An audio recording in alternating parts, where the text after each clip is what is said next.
Hello class, my name is Melanie Menudo. Today I'm here to tell you about a new local Western New York program called the Enriched Flex Spending Program. Individuals are struggling to maintain a dignified existence. This program can help. The idea has been brought out by the agency of CCOR, or Companion Care of Rochester.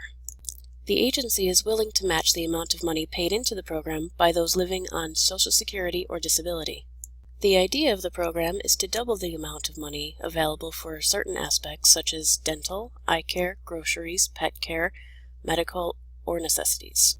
It allows for the further free spending towards wants instead of only needs. As anyone living today understands that the living part of life is not cheap. Entertainment, dining out, even when visiting friends, one is supposed to bring something to share. Those that do not have the extra funds are normally ostracized. This program will not fix the idea that society isolates its less than desirable element. With more funds available, it is possible that nothing will change, or it could open doors to those that were previously locked and closed. This program is a match dollar-for-dollar input to equal more to spend. However, some may feel that they do not have any to spend to begin with. Sadly, this is the case for most living on Social Security and disability.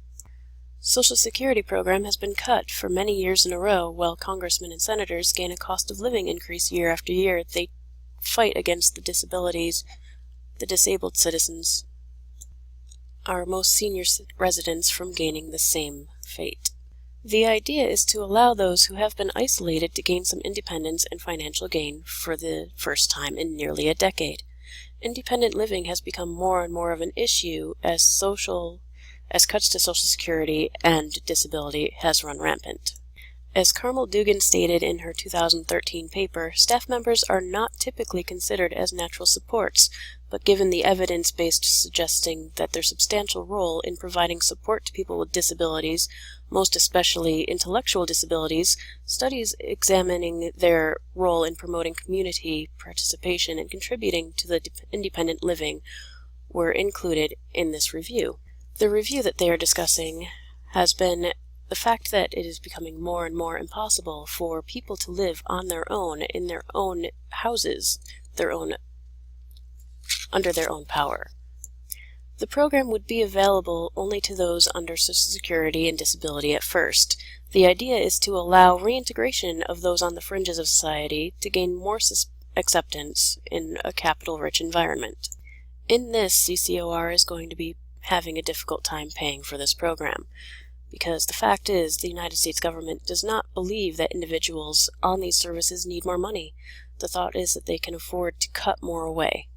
Changing the system of Congress and Senate for themselves will be the hardest part of getting this program off the ground.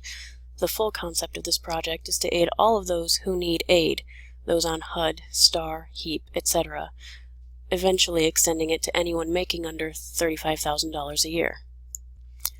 A program like this one can grow until it covers all the individuals that need it. The cost is another story. It is a dollar-for-dollar match. There would be a maximum benefit for the draw that you can be used, such as $2,000 a year would be a good starting point. This means that if an individual was willing to pay in $2,000, they would only get out $2,000. Any more would be wasted. The idea that there would be no minimum required also helps in this situation, because some people can only afford to pay $10 a month, and that is all that they have extra. However, to get anything from the program, one must pay into it. To bring things towards a better resolution, those living by themselves on disability would be able to afford a dinner out once a month, new eyeglasses when needed, pet care including food, groceries, these items that most people take for granted. Well, others must decide between feeding a pet or themselves. Overall, this program could benefit local stores with more sales, more money coming from the fringes of society to be added to the coffer. Or simply one spending on frivolous items such as entertainment, visiting friends, gas money to friends or family when a ride is needed. This type of program could go a long way to helping those in need. No one should feel left out simply because they have no money to share. Thank you, everybody, for your time and support.